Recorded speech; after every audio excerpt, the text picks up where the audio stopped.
What are some of the most mind-blowing and little-known facts? Story 1. If you stand on any planet or moon of the solar system and you look up, you'll see the same night sky as we see it from the Earth. Same constellations and all. That's how unfathomably far away the stars are compared to the planets. However, there's one exception. If you stand in Pluto and look up, you'll see that Proxima Centauri looks slightly off compared to its position from the terrestrial sky. That's how unfathomably far Pluto is as well. Pretty random, but my dad used to share office space back in the 80s with Gene Cernan. He was one of the astronauts that walked on the moon on Apollo 17. He said he never really brought up much with Gene about the moon, but he did say to Gene once, when they were out at lunch, that he always wondered what went through his mind when he was standing on the moon, looking down on Earth. Immediately after he asked, Gene put his food back down on his plate, just kind of shook his head, looked my dad in the eye and said, "When you're on the moon, you look up at Earth," and then just continued eating his sandwich as if nothing happened. Story 2.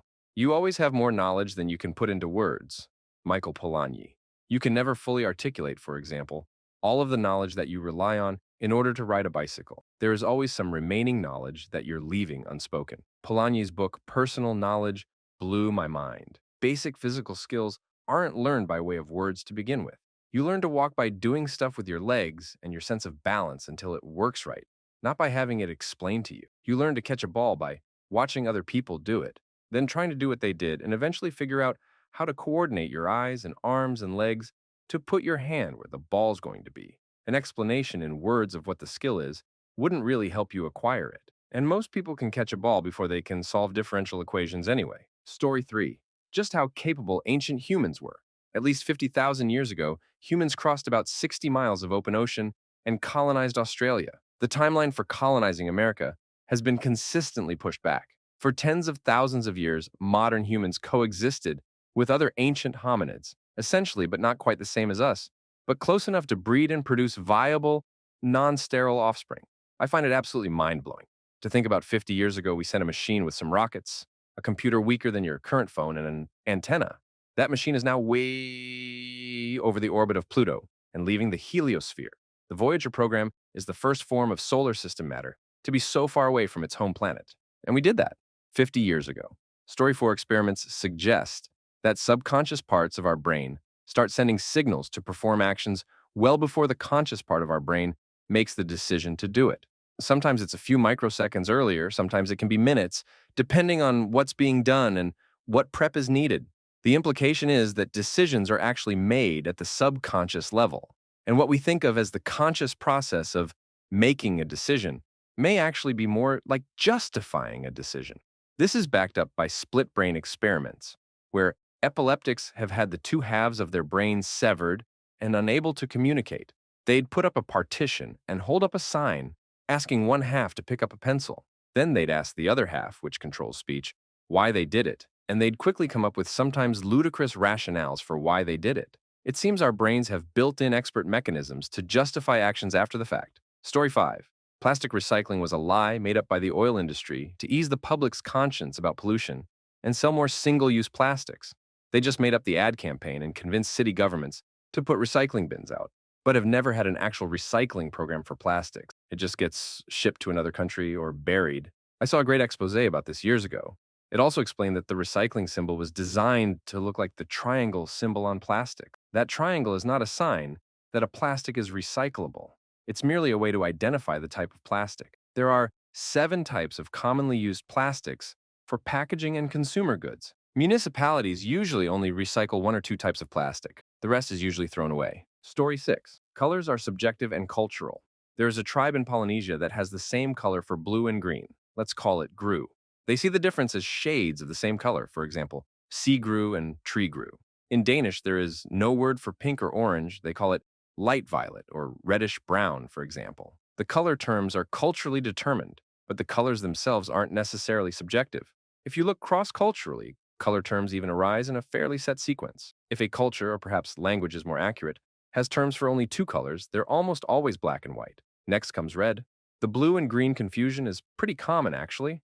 Often there's only one term for both of them, or where they divide varies, sometimes even contextually within one culture or language. The seminal work on this is Berlin and Kay's 1969 Basic Color Terms, Their Universality and Evolution. Story 7. Once you know the difference between sympathy and empathy, you will notice that tons of people lack empathy. Let me illustrate with an example. If I told a group of people I was sad because my dog died, a decent amount of people would feel sorry for me. If I told that same group of people I was depressed because my goldfish died, less people would feel sorry for me. It's a f***ing goldfish. So what? This is the fundamental difference between sympathy and empathy. If you feel sorry for me when my dog dies, but not when my goldfish dies, you are not being empathic when my dog dies, just sympathetic. It's likely you feel sorry for me because you imagine how you would feel if your dog died and projecting those feelings on me. True empathy means acknowledging and valuing emotion, even when you do not understand them. People with empathy don't compare my emotions to how theirs would be in my situation. They can acknowledge my feelings without sharing them. Story 8, Operation Midnight Climax, was established in order to study the effects of LSD on non-consenting individuals. Easy girls on the CIA payroll were instructed to lure clients back to the safe houses, where they were surreptitiously plied with a wide range of substances, including LSD, and monitored behind one-way glass. The prostitutes were instructed in the use of post-coital questioning to investigate whether the victims could be convinced to involuntarily reveal secrets. The victims were sometimes fed subliminal messages in attempts to induce them to involuntary actions, including criminal activities such as robbery, assault, and assassination. Many of the CIA operatives involved in the experiments voluntarily indulged in the drugs and prostitutes for recreational purposes. Story 9. When Darwin said survival of the fittest, he didn't mean most athletic. He meant most able to fit to the constraints of the situation and environment. If being a half-blind gimp with gastrointestinal problems makes you the surviving human, then that is what is fittest for that situation. Also, evolution isn't an active process. It's passive. Evolution is random versions like a fire hose, and the ones that survive make up the next round of spray. Story 10, I've found that most people still don't understand the true scale of the universe. Just ask people what a galaxy is. A shocking amount of people will not be able to tell you. Most think it's something like a nebula or gas cloud. This means they have no real concept or understanding of the structure of the universe and thus have no concept of its true scale and size. Never underestimate the power of being humbled and awed by the sheer scale of the universe we live in and how it can change your worldview and literally inspire you to reach for the stars. Story 11. Time is weird. Cleopatra, the last Egyptian monarch, is as far back in time to us as she was to the first pharaoh. Tyrannosaurus rex and Stegosaurus never met. There is a gap of 83 million years between them.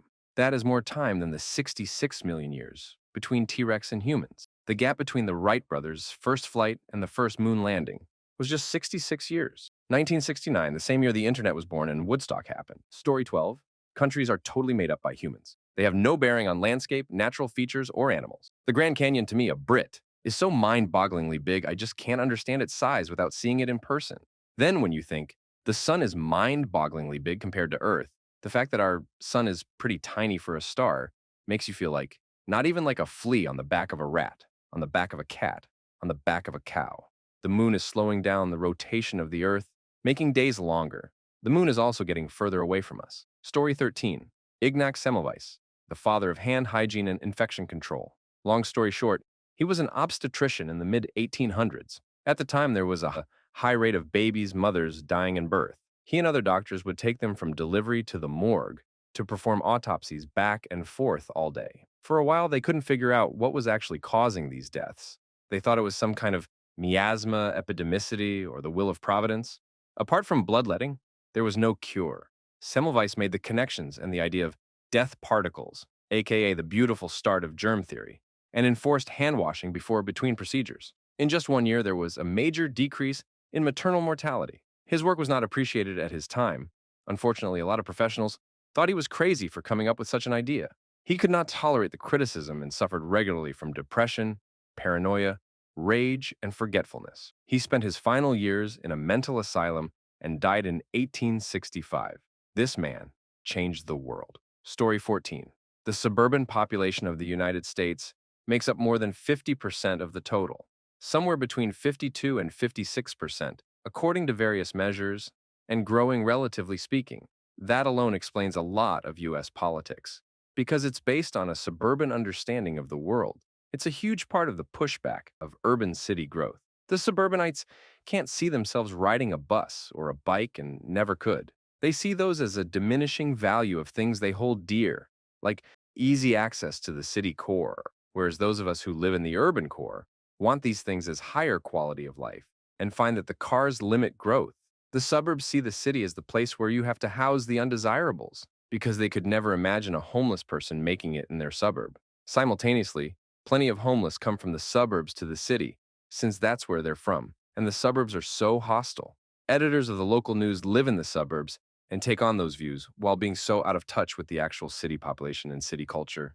I think about this a lot. Story 15. Humans in their modern anatomical form have existed for around 200,000 years. In that entire duration of time, we only have history going back about 4,000 to 6,000 years. History is just a fancy way of saying that we have records of what happened.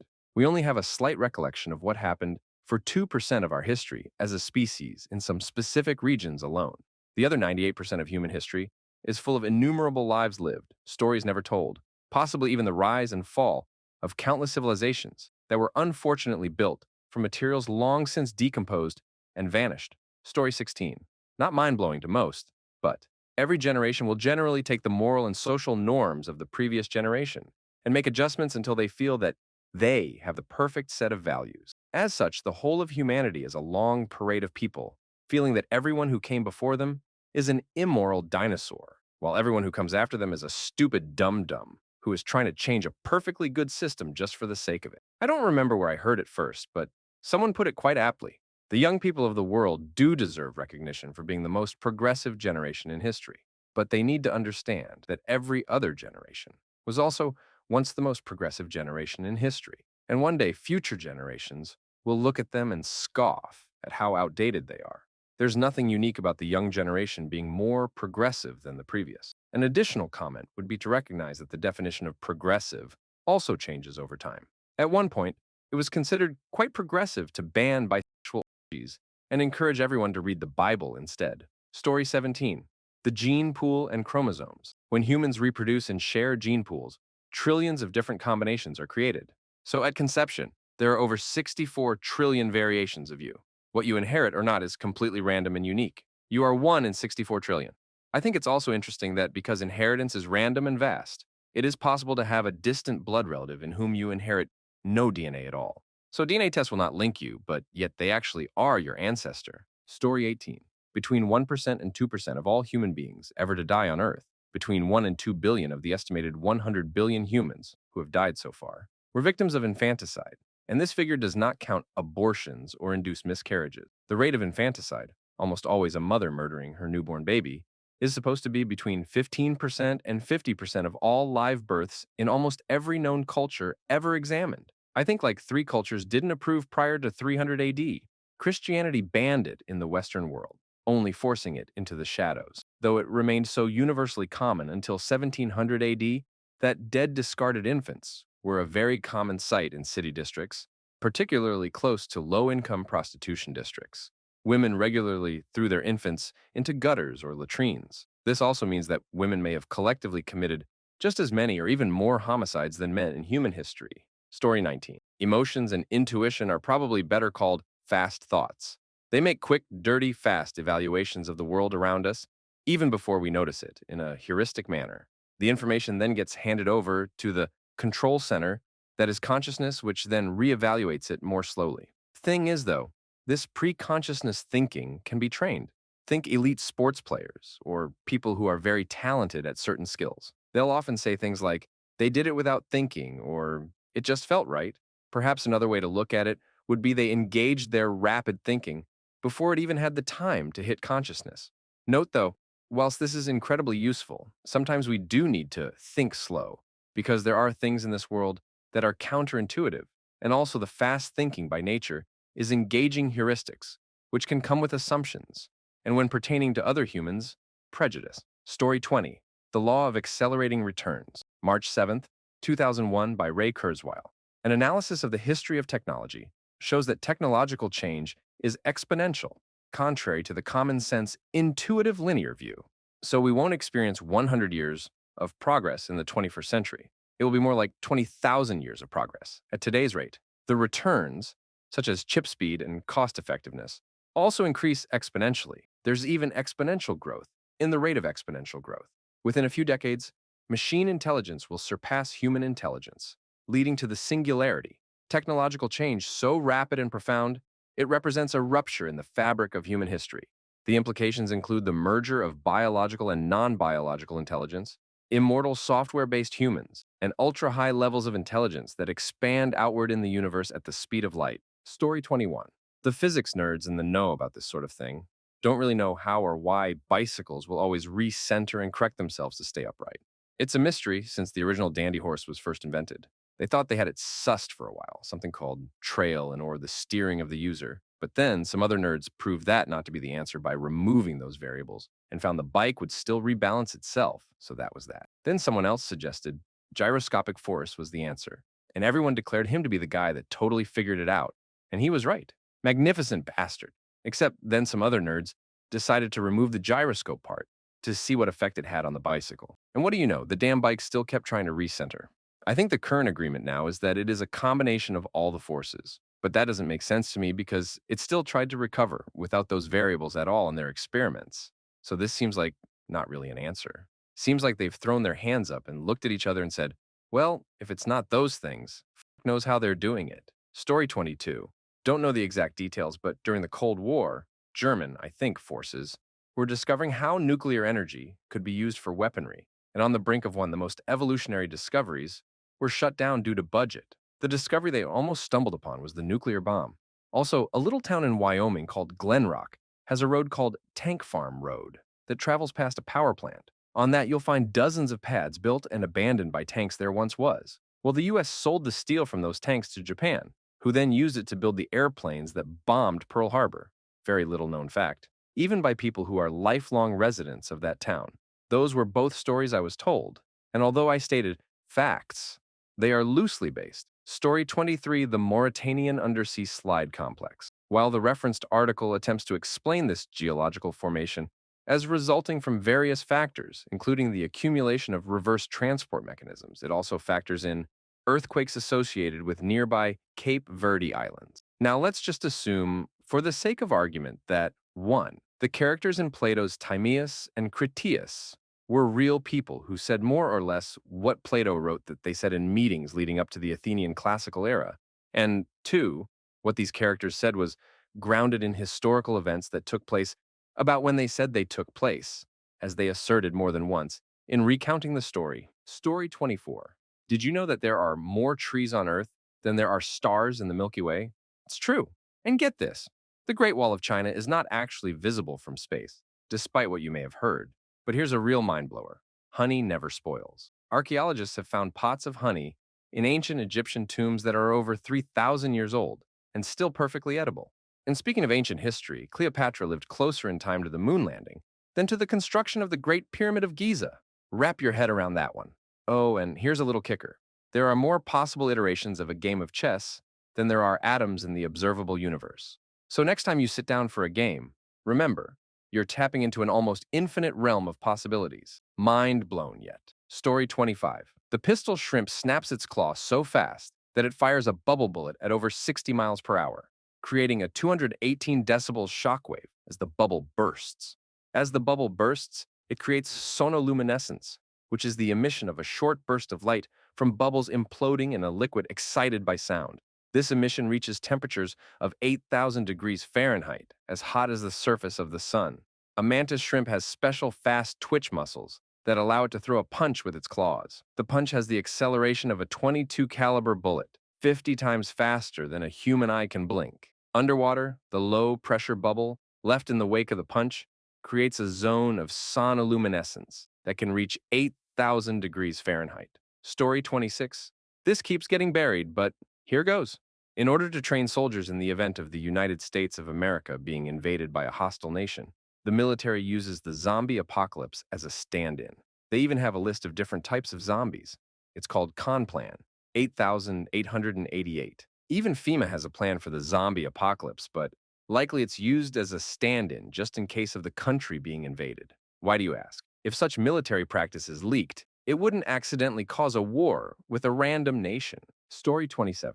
There's a chance that the universe exists in an unstable state, where the laws of physics are fine, but not as efficient as they could be. The example you'll see is a ball at the top of a hill.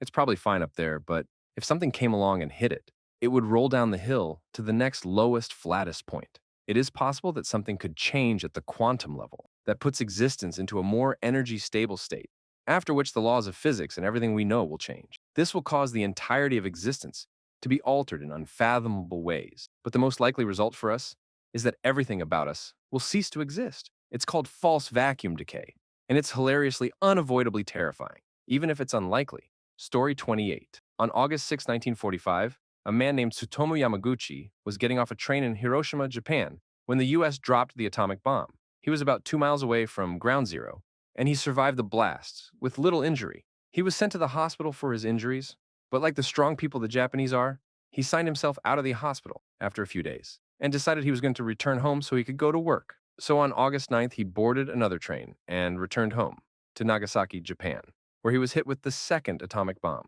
And again, he survived. He always jokingly made claims that his double radiation exposure was a government record, and the nation of Japan considered him to be the country's only Nijuu Hibakusha, which means double atomic bomb survivor. He lived a full life until eventually dying of stomach cancer, possibly due to radiation exposure, at age 93.